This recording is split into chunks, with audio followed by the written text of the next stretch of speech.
How's everyone this morning? Okay, I got a stupid little build here. You can play this either way. You can play it in overflowing energy, which I like because you get the unstable currents back, or you can play it in reverse mastery, which I also like because you get all that defense. So we're just going to jump in and show this to you real quick. It's nothing special. It's just for leveling. Um,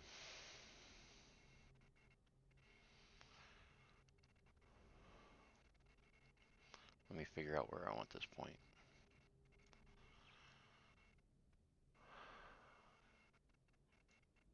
Let's go there. Okay.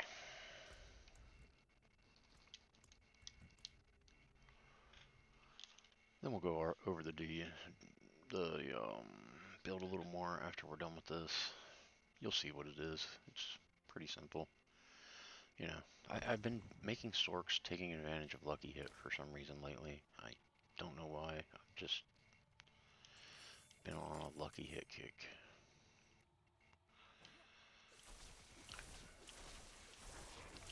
Nice thing about this is all the aspects are in your codex. And I'm sure by now most people have all those unlocked. I, however, don't.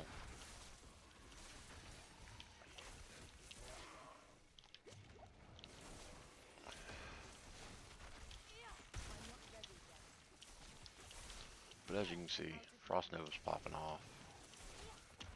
Not enough because I don't have enough Lucky Hit yet, but it is popping off. The only place I have the burn damage, like the fire damage, is my shield, so in order to activate Talrashes, that's where you're going to have to use that. I am using Fireball, but I don't know if that...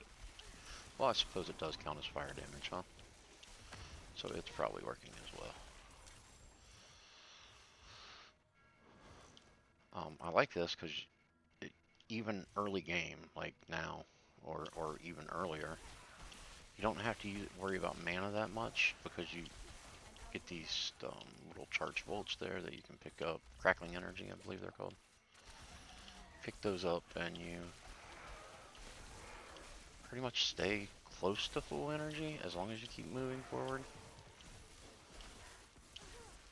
And like I said, this is just for leveling. This is not going to do anything on the end game.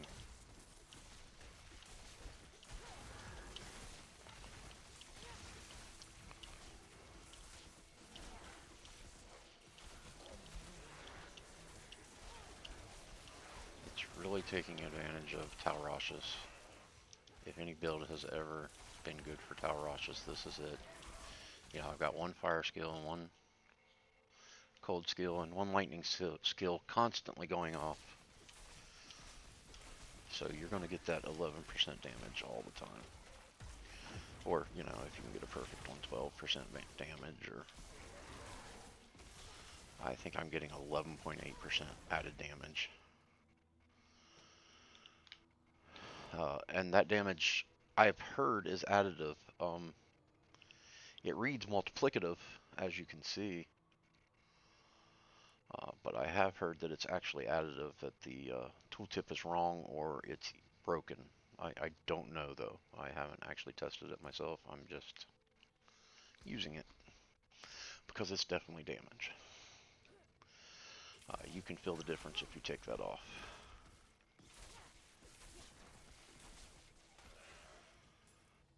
Go ahead and pick up that elixir. It's 5% bonus damage. Or not damage, experience. So I've played through here on this. You're seeing it. You can actually take a significant amount of damage from those big guys that jump up and hit you. So the other option is to run this on Veers. And that would be the only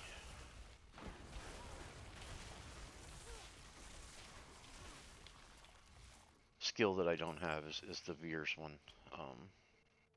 In my codex. I don't even know if it's available for the codex. So I'm using Frozen Orb stays in place after reaching its destination and explodes 2 additional times for 30% of its damage. It's a great little. You deal 25% more damage to immobilized, stunned, or frozen enemies. When you freeze them, they die quick. Each time Chain Lightning bounces, 1.5 mana. Teleport, 15 mana.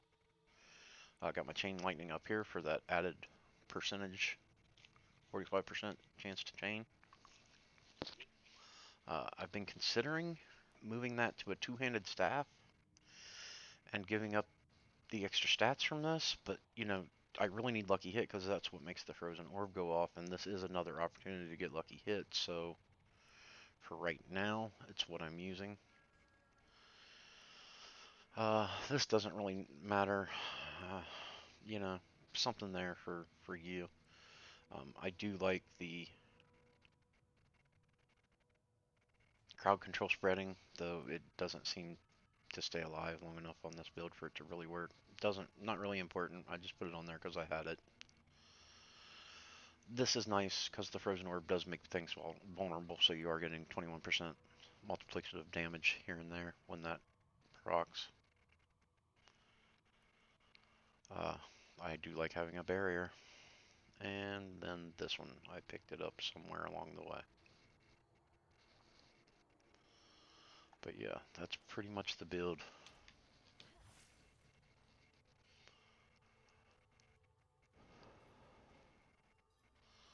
Oh, let's do this.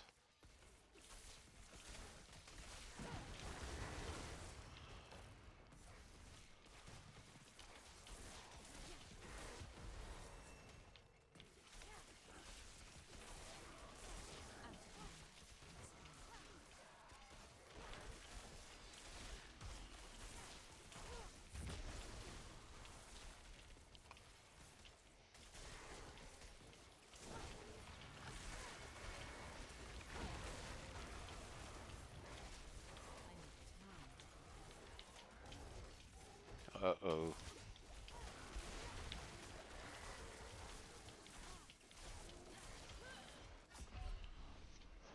Well, that sucked. I am going to leave that in, though.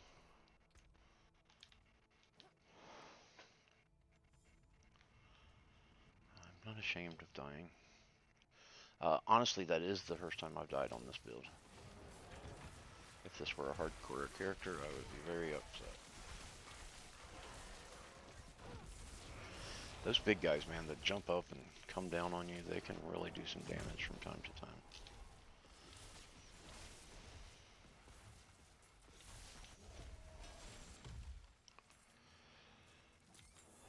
Okay, so now we're going to put on the Veers, and we're going to run it again.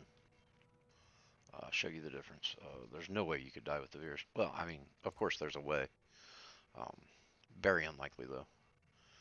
I need to start specking into here and get up there.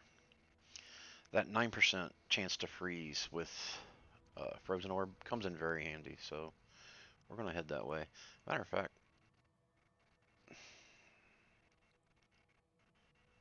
maybe we could take a couple points to go ahead and get at least one in there, get that 3% chance. But I don't know where I would get the point at. Well, I guess we no longer need this.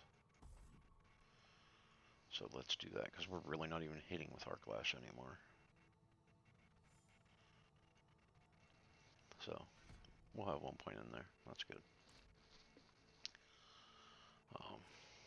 I don't know if everybody knows about this. This is the first part of the Dahlheim tunnels, or whatever it's called. You come to town, you push select, go over, reset dungeon, accept, and then you can teleport right back in. Let's switch over to Veers. Right there. X out of that, and back into the Crimson Passage. And now the tunnel will be reset.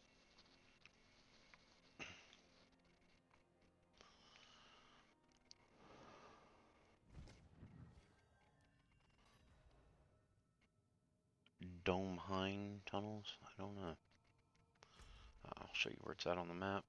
You know, you just come to Korbach and run left. And now we're on Veers, so let's do this again. Actually, this is the way I've been running it most of the time. I do like the other way because, you know, your unstable currents comes up quite a bit more. But this way is way more survivable. Like, you can just walk into them. And you get bonuses for being close to them as well. And if you get that aspect, it gets even better. You become even more tankier. You start doing even more damage.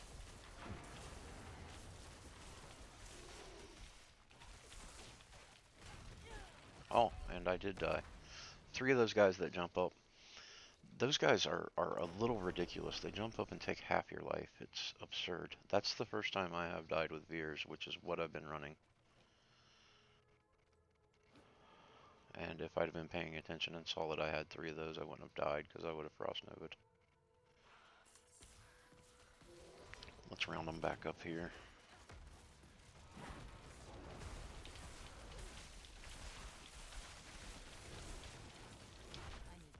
Oh.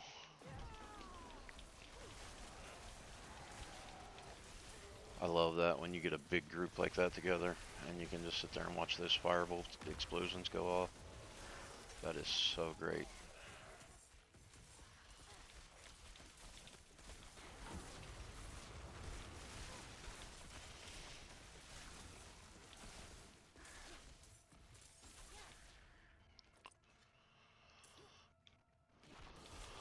I am getting about A level or run in here still. I'm going to go up to, of course, level 40. Or 45, sorry. And then go to my capstone.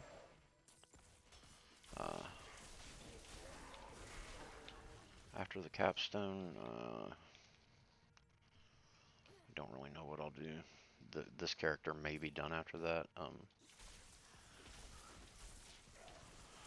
I'm just experimenting with Lucky Hit, as I said, on Sorcs.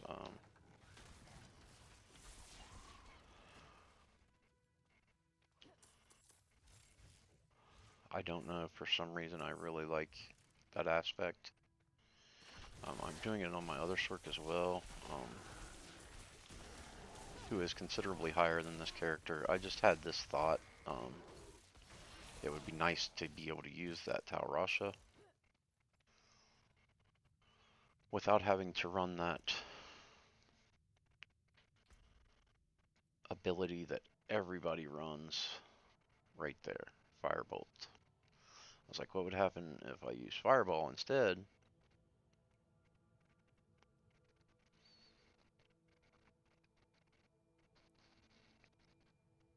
For my fire damage instead of Firebolt. Now the problem with this Fireball is they're not burning, so there's no point in going into here, or not here, here. So I'm not going into there. But like I said, this isn't a pushing thing. This isn't an in-game build. I probably wouldn't take it into a dungeon at all.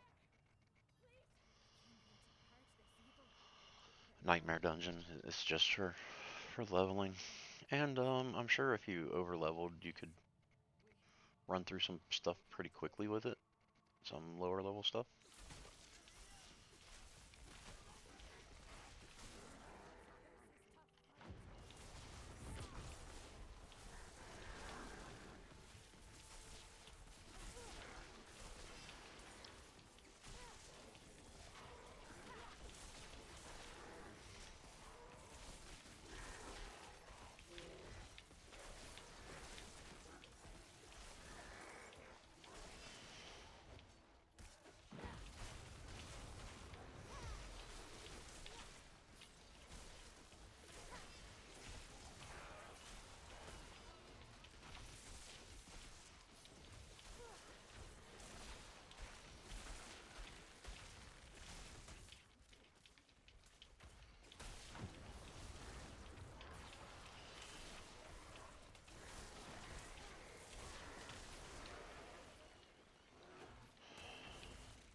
just aren't getting any frost novas at all right now.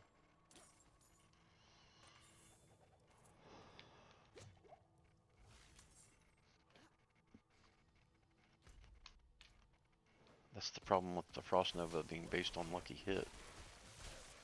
Sometimes you'll proc 4 in a row. Other times you won't get any for the entire fight. But when you do, man, it really adds to your damage, yeah?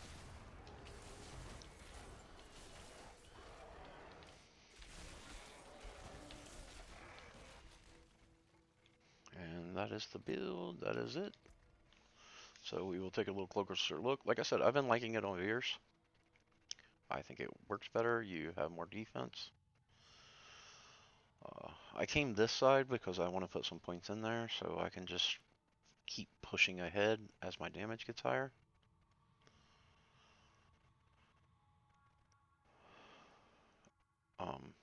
We'll try to get some points in here, but we're already 39. There's not going to be a lot of points left. I want the 3 in here. Don't need that. I would like to get 3 into here. Of course, you have to take that lucky hit. I mean, you don't have to, but, you know, extra lucky hit, right? Need a point here. I don't know that I would go glass cannon on this. As you can see, I didn't push down to vulnerable here because I have the vulnerable here. But I would like to get 3 in here as well, because you are above 50 health a lot, and the higher you level with this build, the better that's going to get, you know, that your mana is going to stay higher and higher. You could take the extra points out of here and put them here. Frozen Orb does a lot of damage. I'd say maybe even more than this. But I don't know. I like them where they're at. I love, like I said, pulling large groups together and just watching those fireballs take them apart when those explosions start. You know, you could go like that, kind of even them out. I don't know. We'll try a run with that. You guys don't need to see that. It's just a little experiment. But yeah, I'm having fun with this, man. It's easy walkthrough leveling. And you guys saw me die, what, twice? Was it twice? Yeah, crazy. I swear I've been playing this build for, well, I started it last night. Um, this place is so quick to level up. Like I said, you get, especially early on, you get so many levels in here. And then around, I don't know, somewhere in the mid 20s, it starts being a level each run. So you come up pretty quick in here. It's real quick to 45, and then you can go into World Tier 3. That is in World Tier 2, however. If you do it in World Tier 1, it's not nearly as good as an experience. But anyway, um, hope you guys have a good day, and good luck.